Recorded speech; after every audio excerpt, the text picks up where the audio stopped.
remember that it was very windy. As a typhoon bears down on Taiwan, a 747 hurtles down the runway at Chiang Kai-shek Airport. V1. V1. Your chances of being in an airplane crash are vanishingly small. At a certain time, the plane kind of lost it. On October 31st, 2000, 159 passengers could not beat the odds. The midsection people, they were killed by the fire and smoke. Many are left wondering, I was in the rear section of the aircraft. could the key to surviving a plane crash be a matter of choosing the right seat? Run as far away as you can.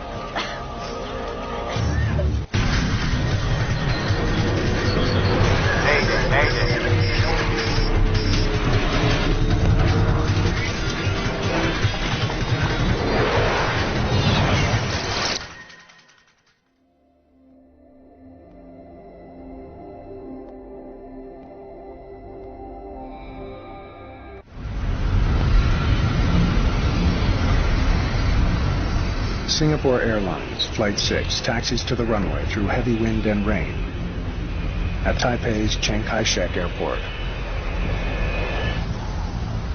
Taiwan sits inside Asia's infamous Typhoon Alley, and tonight the island nation is bracing for the worst. Every year we have 3 to 4 typhoons. It was a terrible night for the stormy weather, strong wind, heavy rain. Typhoon Zhangsen, with winds of 160 kilometers an hour, is closing in fast. Flight 6 needs to get airborne before the brunt of the storm hits. Even a 747 can't take off in an actual typhoon. So the closer the storm gets, the more likely it is that these guys are going to get stuck in Taipei. There are 179 people on board the overnight flight to Los Angeles, including business traveler Francois Perron. Being a frequent flyer, I was not too concerned about the weather because that didn't bother me in the past. Perron has requested an aisle seat. The only one available on this flight is in row 65, the second last row of the plane. He has no idea how important his seating assignment will become. As far as I could tell, everything was normal and we were going to take off as usual.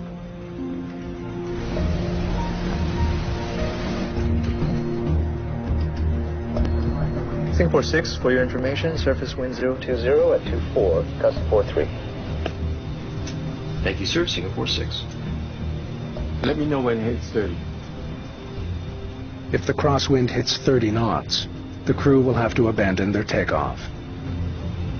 As we were taxiing down the runway, I remember that it was very windy and that the plane was moving left to right.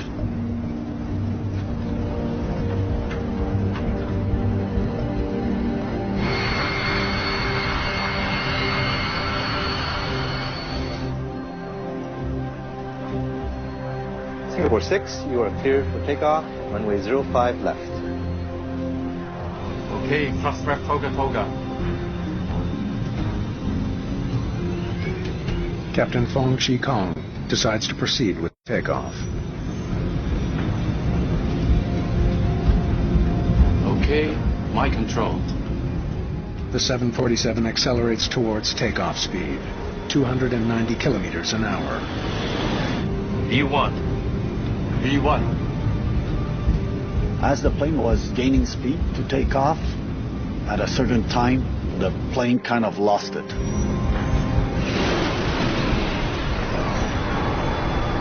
What's happening?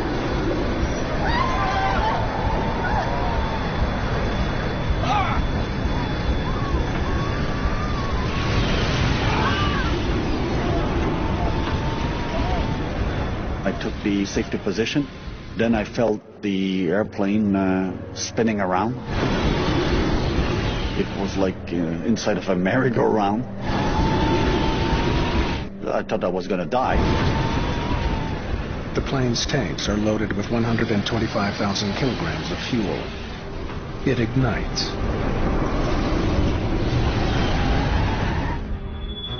Then I opened my eyes and I saw a fireball coming at me. I was lucky enough to bend down and hide from the fire coming by me. I got burns on my hands and my arm.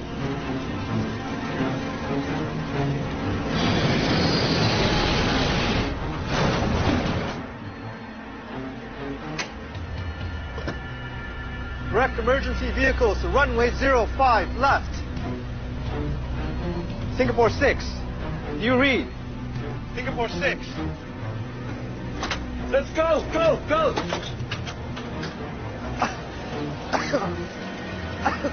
There was smoke in the airplane. We couldn't breathe.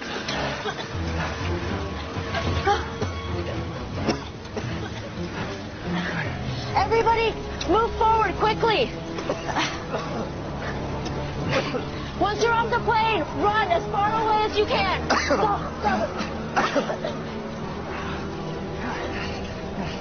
There was an older person before me, and he had difficulties moving, and so I was able to lift him up so that he could move his way.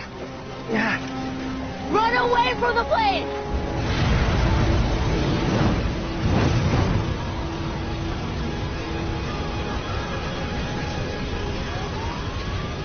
There was a stewardess there. She showed me the direction, where to run, and then we were asked to run away as fast as possible. Rescuers must battle both the flames and the violent storm. It takes about 15 minutes to control the fire and 45 minutes to extinguish all of them. So it's a difficult task for the firefighters. The massive 747 has broken into pieces. Of the 179 passengers and crew, 83 are dead. Most victims were seated in the middle of the plane, where the fuel-fed fire was most severe.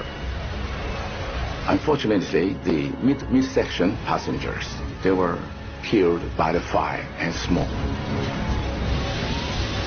The 96 survivors include all 3 pilots, some passengers in first class, and everyone in the rear section, where Francois Perron was seated. The tail section, they were broken apart from the midsection, and there was less fire in the tail section, and most of the people survived.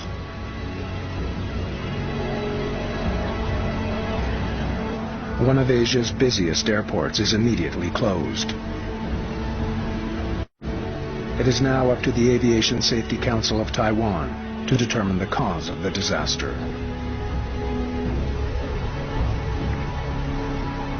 When I went to the crash site, I can see all the wreckage spread on the runway, and most of the wreckage were already burned by the post-impact fire.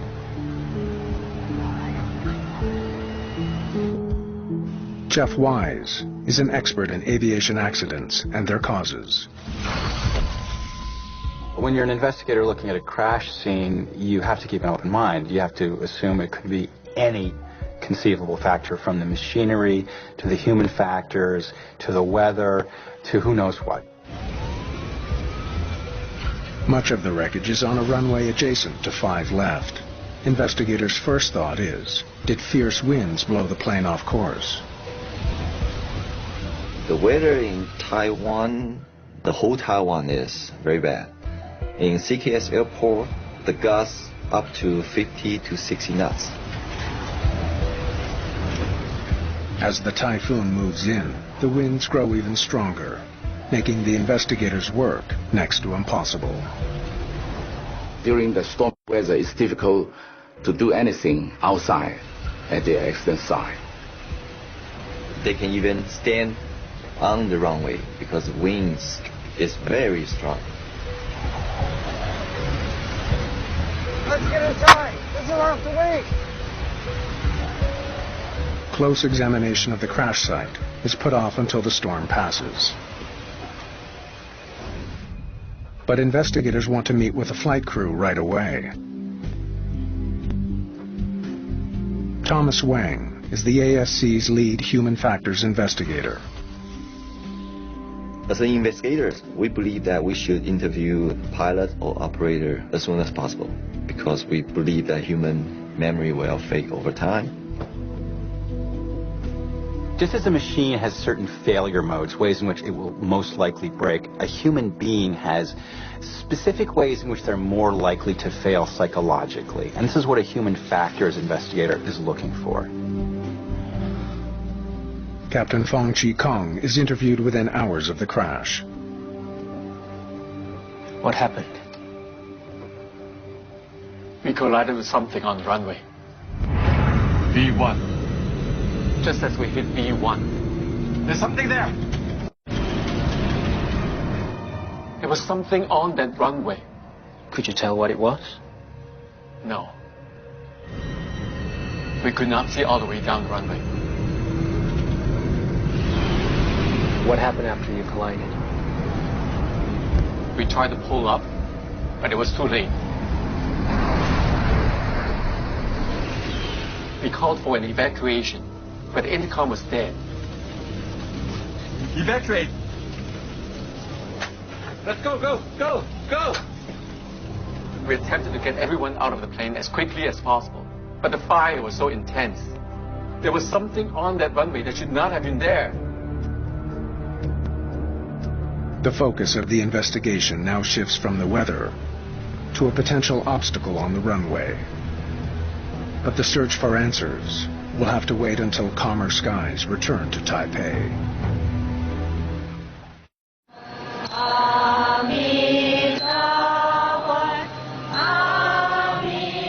The morning after a fiery crash that claims 83 lives, Chiang Kai-shek Airport remains closed. Thousands of passengers are stranded. For Singapore Airlines, the accident mars an excellent safety record. It's the company's first fatal crash in 28 years.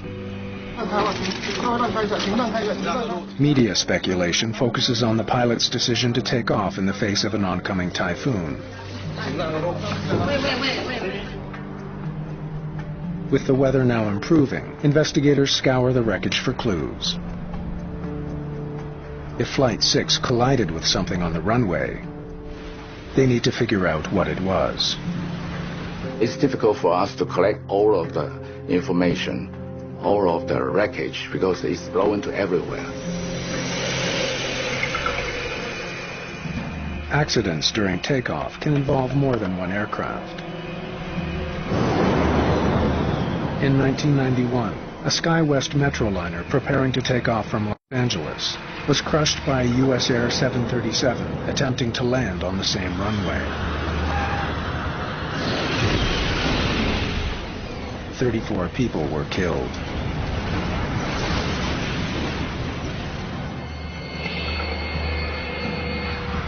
Italy's worst air disaster unfolded on a foggy morning in Milan, when an SAS MD-87 collided on takeoff with a Cessna that was crossing the runway. No one on either plane survived the impact.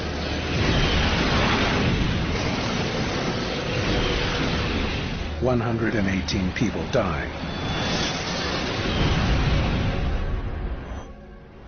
Any signs of another plane? And no other flights unaccounted for. But at Chiang Kai-shek Airport, this is quickly ruled out. All of the debris appears to be from just one plane, Flight 6. He didn't hit a plane. Investigators need to identify the thousands of pieces of mangled wreckage. Part of the flap assembly. Right wing. The precise location of the pieces should tell them how the 747 came apart. On closer inspection, they make an unexpected find. It looks like pieces of construction equipment are mixed in with the aircraft debris, strewn across the pavement. It wouldn't be hard to imagine some large object being blown into an engine or knocking out the windshield. There's lots of things that could have happened. Chiang Kai-shek Airport has 3 runways. Runway 6 is at the airport's south end. Runway 5 left is the one Flight 6 was using. Parallel to that is runway 5 right, a runway closed for construction. Investigators consider the possibility that loose material from the construction site could be the culprit. Maybe the heavy, strong wind blow out something and hit the aircraft, and the aircraft then crash just after the takeoff.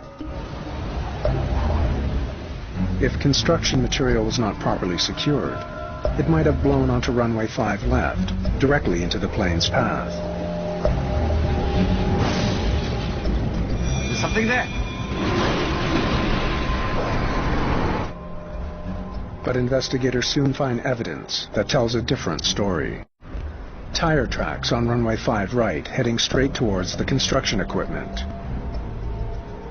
This runway has been closed for weeks. There should be no fresh tracks on it. We can actually see the tire mark of this aircraft starting from the takeoff point all the way to the first impact point. We can still see that gray tire mark on the runway.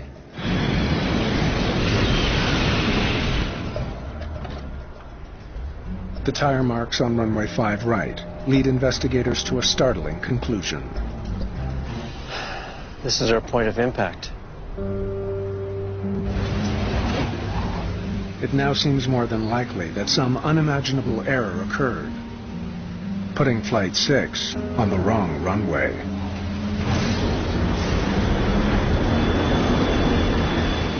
We have to compare the tire mark with the data we collect from the flight data recorder and put it together. The only way to confirm the flight's route is to find the black boxes. The black box is the flight recorder and the copy voice recorder. If we have them, then we can probably find out what actually happened. Investigators recover both the flight data recorder and the cockpit voice recorder from the tail of Singapore Airlines Flight 6. It's the least damaged section of the plane.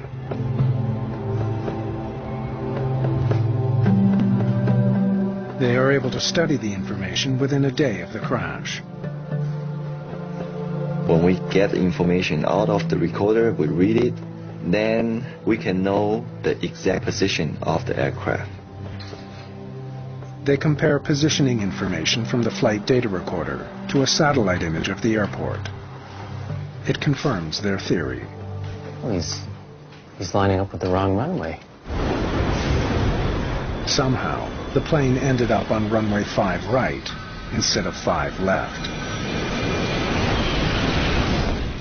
1,243 meters down the runway, he collides with the construction equipment. He was supposed to be here. How did they end up here instead? It doesn't seem like a very obvious mistake to take off on a wrong runway. It seems like the kind of thing that shouldn't happen, ever, under any circumstances. For investigators, it's hard to believe that such a fundamental error occurred. Wang decides to interview Captain Fong again. Usually we'll do an initial interview right after the accident and maybe wait for another day or two. Then we will re-interview again. Maybe at that time they can tell us more about what happened. Did you receive this notice?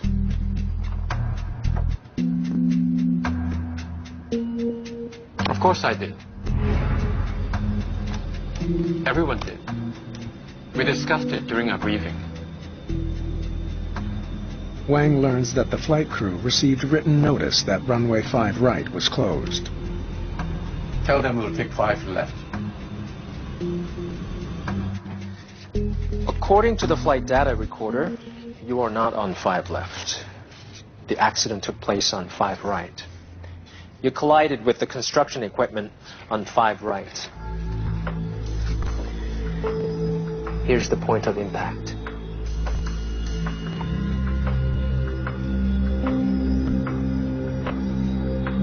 You were taking off from the wrong runway. Impossible. We were on 5 left. I'm sure of it. 3 pilots believe they were on the correct runway, 05 left, even after the accident happened. What makes you so sure you were on 5 left? The controller would have said if we weren't. Singapore 6, runway 05 left. Wind 020 at 28, gust 50. Cleared for takeoff. With no planes ahead of them, the Singapore pilots received advance clearance to take off as soon as they reached the runway. Clear for takeoff, runway 05 left, Singapore 6. What puzzles investigators is why air traffic controllers didn't notice that the 747 had turned onto the wrong runway. I couldn't see them in that weather. When interviewed, the controllers describe how the storm limited visibility that night to about 600 meters. And they confirmed runway 5 left. That's the last I heard from them.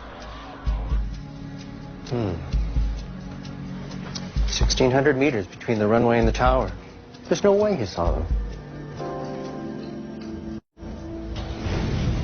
The crew assumed that the tower was monitoring their progress. But the controller had lost sight of the plane. Investigators now try to determine if the pilots themselves were lost in the storm.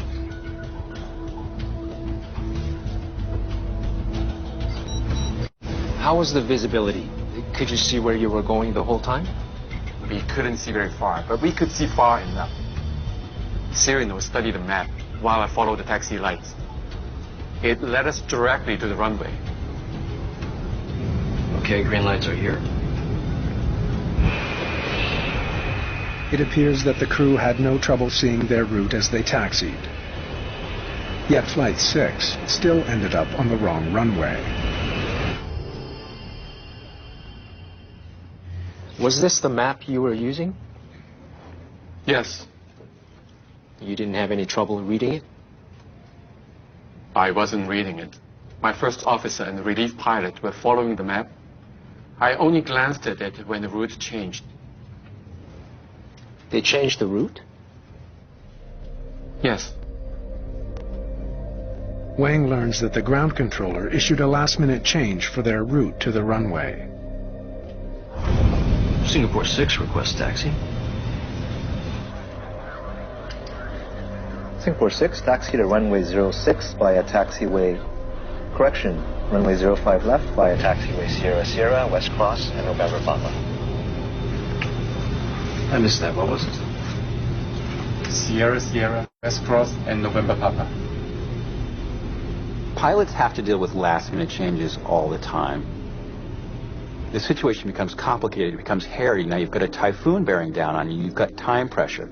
You're also having to deal with a difficult environment for taxiing. You've got crosswinds, you've got gusts. So you're under pressure.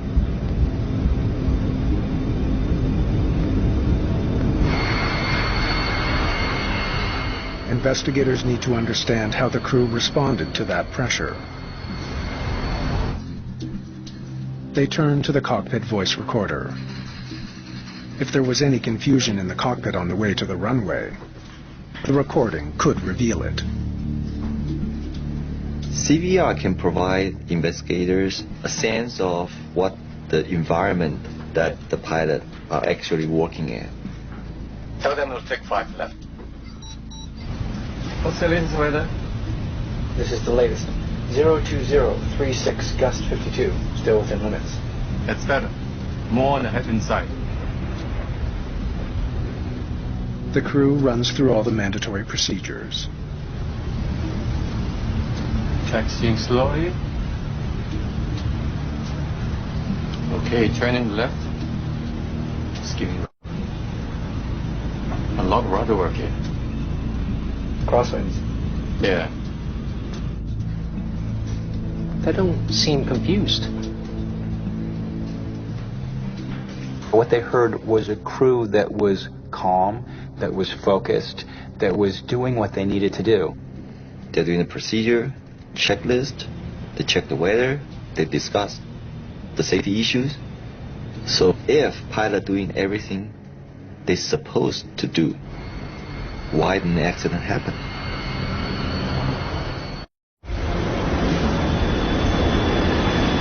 There's something there.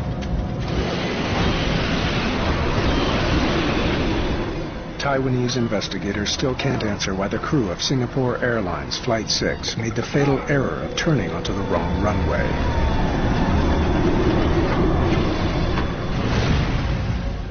They hope the crew's last moments of conversation can provide a clue. I'm going to go very slow here. Otherwise we'll escape. Okay, 9 knots. Normally a 747 taxis about 25 knots. On this night, they were going 9 knots. They were doing exactly what they should have done, taking it nice and slow. When you've got really strongly gusting winds, you want to taxi slowly. You've not only got to deal with the massive surface area of the tail fin behind you, but you've got a very slick, slippery runway. Okay, wind's okay. From our view, the pilot is pretty much follow the procedure and follow what they have to do. Next one. Next one's N1. Okay, second right. Second right, that's right. The plane must now taxi 250 meters further before turning onto runway 5 left, but doesn't.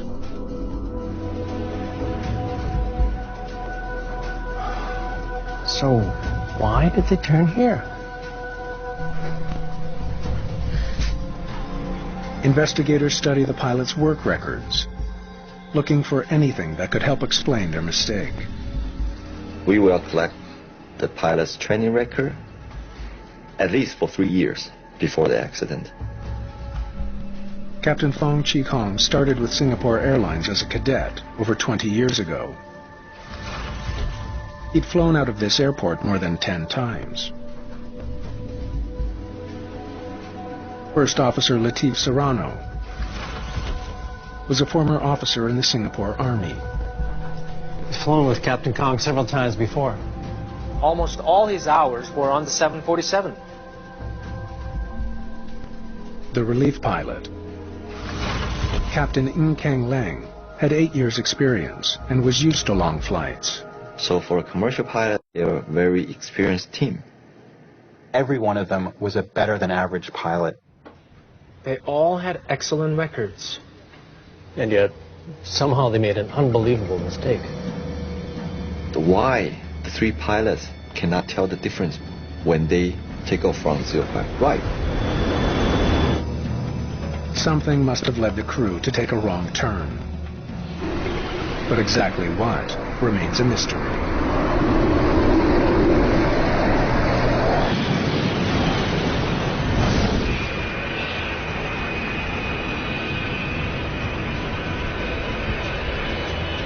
Determined to find out what went wrong on Flight 6, investigators decide to put themselves in the pilot's seat, the cockpit of a 747 at Chiang Kai-shek Airport.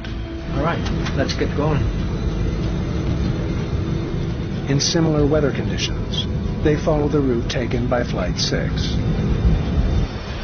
We want to know what the pilot's working environment and what outside environment may affect their decision, situational awareness or their decision making during that night.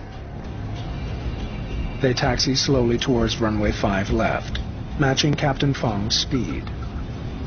Okay. Take the turn on N1, nice and slow.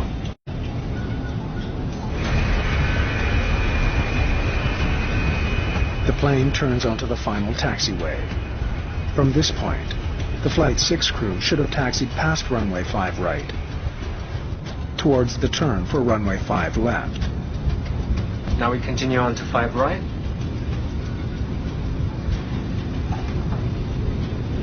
How could they have missed that sign? It's huge. Signs marking 5 right are clearly visible from the cockpit.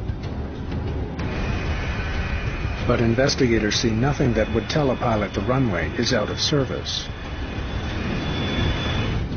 There is no indication that this runway is closed. Green lights as far as I can see. They were seeing ambiguous information.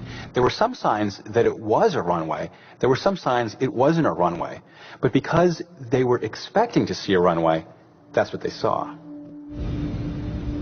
But inside the cockpit, there is an indication that the plane is on the wrong runway.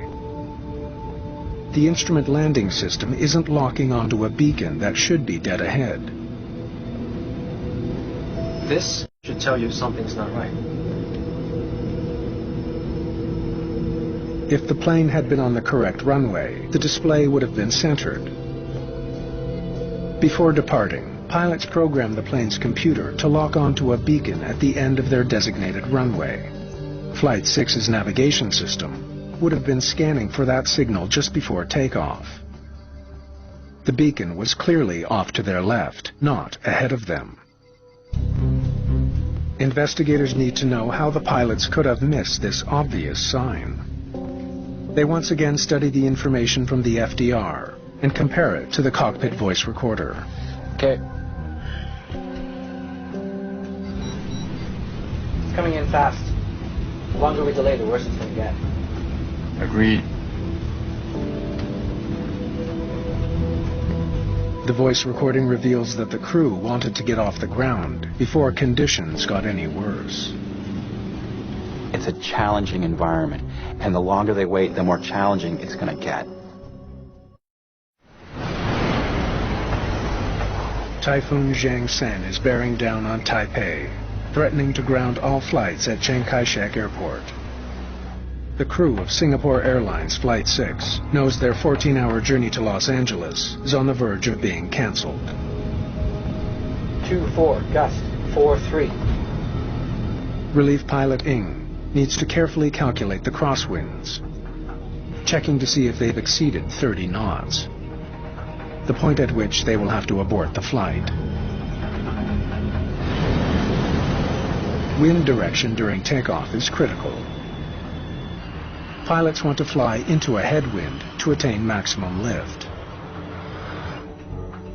A strong crosswind can literally blow a plane off the runway. Singapore 6, runway 05 left. Wind 020 at 28, gust 50. Cleared for takeoff. Right now, the pilots are passing signs that clearly identify the runways. What happens in the next few seconds is the key to why they miss them. 020 from the left. 020. The winds consume the crew's attention. They were scrupulously looking at the tables to figure out if they had exceeded the crosswind component. They were checking it so meticulously that they weren't paying attention to something else. 28.5. It's getting close to 30, sir. Okay. I'm going to go very slow here.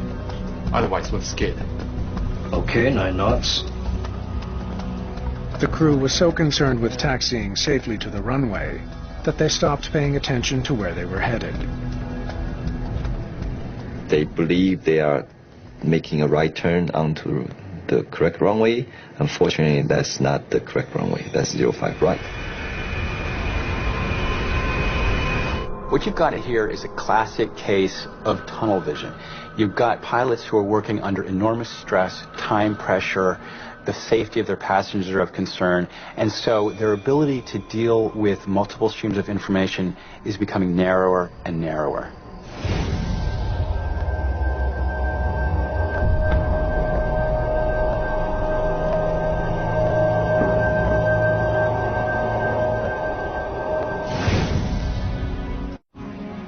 Investigators also consider the possibility that Captain Fong's extreme caution might in fact have worked against him. Okay, 9 knots. The captain intentionally taxis slowly The captain says to the crew, keep it slow, be careful, let's really focus on what we're doing. And they do, but they focus on the wrong things. Captain Fong was taxiing at a speed of 9 knots, about 16 kilometers an hour. Because the turn took so long, Captain Fong might have thought he'd gone further than he really did. So much time had passed that he may have thought he had already reached runway 5 left. One of the real heartbreaking moments of this tragedy is that instant when they come so close to noticing that something's wrong.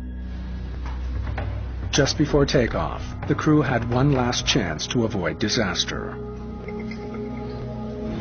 The first officer points out they're nowhere near the center line of the runway. And the PVD hasn't lined up. It should have been a warning to the crew that something was wrong. Never mind. We can see the runway just fine. Captain Fong ignores the warning. The big irony of this crash is that they were taking off in very dangerous circumstances, near the limit of what their plane was capable of handling. But it wasn't the weather that did them in, but rather the pressure of dealing with the storm distracted them from what turned out to be the real question: were they in the right place? Ready, sir. Left aileron into wind. The human brain is always trying to convince itself that it has a complete picture of what's going on. And so that when contradictory information comes in, there's a tendency called confirmation bias to ignore it and to concentrate on what you think is happening. Okay, my control. V1. V1. What happened next was inevitable.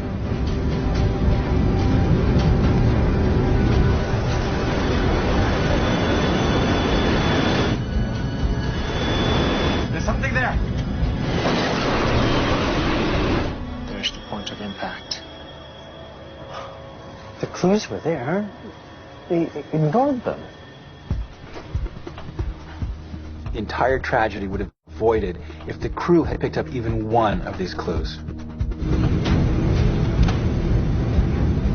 It's finally clear why Singapore Airlines Flight 6 ended up on the wrong runway.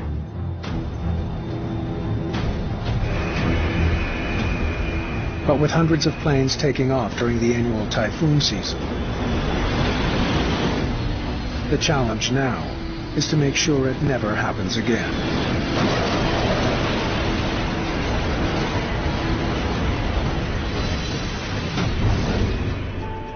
Taiwan's Aviation Safety Council recommends swift changes to pilots' procedures and training. They recommend more frequent communication between controllers and pilots who are taxiing in poor weather. Pilots must now report each of their movements to the controller as they make them. Currently turning left onto taxiway November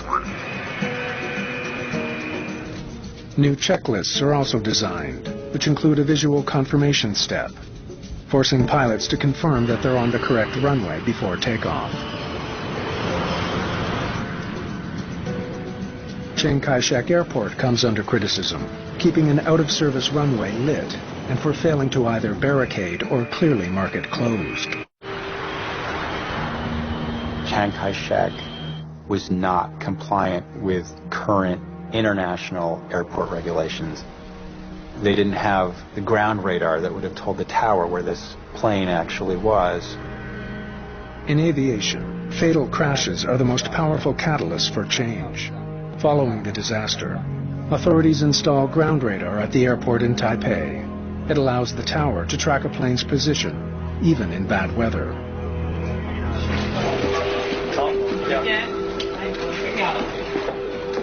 Singapore Airlines comes down hard on the pilots of Flight 6.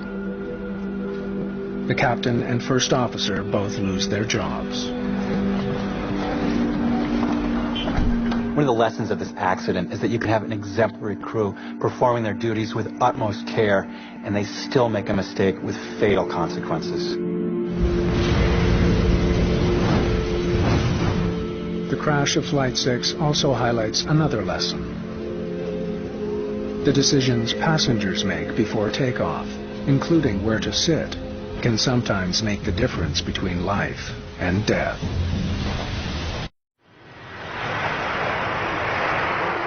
Following his brush with death at Taipei's Chiang Kai-shek Airport, Francois Perron has reason to take credit for his own survival.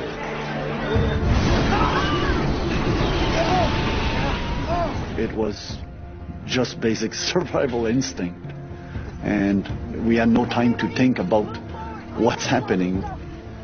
When I realized that my life was at risk, I had a thought for my family, and that gave me the energy to do something to save my life. Run as far away as you can! Go, go! They say that fear is contagious, and that's particularly true in a closed environment where people are fairly densely clustered together. Move forward, quickly!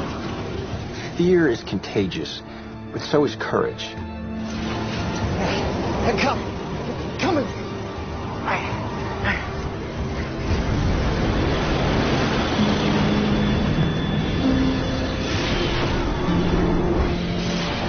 The accident in Taiwan raises the question: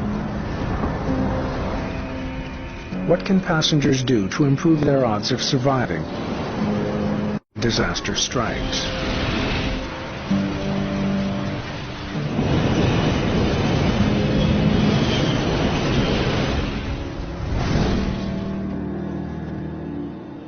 Although experts do not all agree, statistics suggest some seats are safer than others. Studies have found that there is a slightly higher percentage of survival in the back of an aircraft. During a crash, the tail section can break away from the main fuselage and the wings, where fuel is stored. Though opinions vary, some statistics show that passengers seated at the rear of the plane have the highest average survival rate, 69%. In the overwing section, that number drops to 56%. In the forward section, your odds of surviving a crash are less than even, 49%. Many experts believe that sitting within 5 rows of an exit gives you the best chance of survival. Also, aisle seats are slightly safer than window seats. I was sitting on an aisle seat in the rear of the aircraft. Most accidents take place on takeoff and landing. So if you're concerned about surviving on an airplane, that's the time to pay attention. This plane is equipped with 10 exits, 4 at the front, 4 at the back, and 1 over each wing. If the passengers listen to the safety briefing, they know what they have to do in the first seconds. They know how to get out of the aircraft. In the seat pocket in front of you, there's a safety card. On it, there's a diagram that shows you how to get to the exits. Look at it. Just put in your mind what you have to do to get there. Because when things go crazy in the smoke and the darkness, you won't be able to figure it out. But one statistic stands out above all others. Your chances of being in an airplane crash are vanishingly small. They say it's probably true that you're more likely to get into an accident driving to the airport than you are in the airplane. I think there are better things to worry about than where you're sitting when your airplane crashes.